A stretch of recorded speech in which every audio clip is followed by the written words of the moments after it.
Once upon a time, in a world far away among the clouds, there was a magical kingdom called the Kingdom of Clouds and Candy. Everything there was delicious and colorful. Houses made of cake, trees made of cotton candy, and rivers made of fruit juice. But most of all, it was a kingdom full of happiness. Lulu the rabbit lived there with her best friend Zizo, the bird. They lived in a small cottage made of vanilla biscuits overlooking a field of lollipops.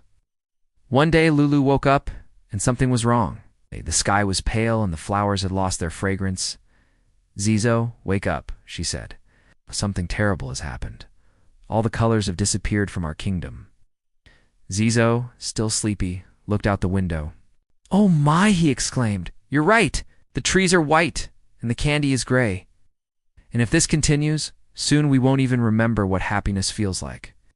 The two friends were very upset, but they knew they had to do something, so they set off to find the source of this grayness. As they walked through the once colorful kingdom, everything seemed dull and lifeless. Houses made of chocolate were now gray and gloomy. The cotton candy trees drooped sadly, and the river of fruit juice flowed with a sickening flatness. Then they saw it, a dark shadow looming over the horizon. It grew larger and larger until it took the shape of a giant monster. Its eyes glowed red, and a wicked smile spread across its face.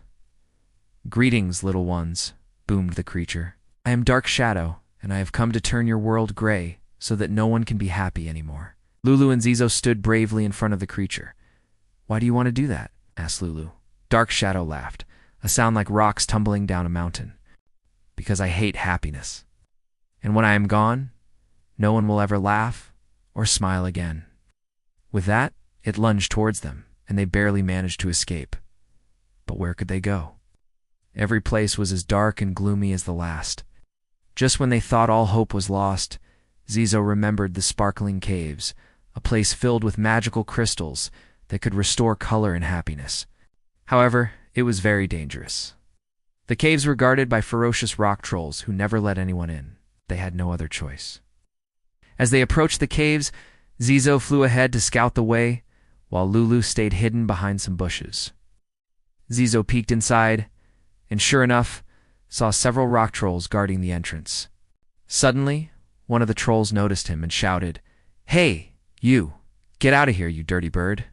Zizo knew that if he fought, he would surely lose. So he pretended to be scared and started flapping his wings wildly, making a dash for the entrance. The trolls got into a frenzy, each wanting to catch the bird. They ran back and forth, but Zizo was too quick.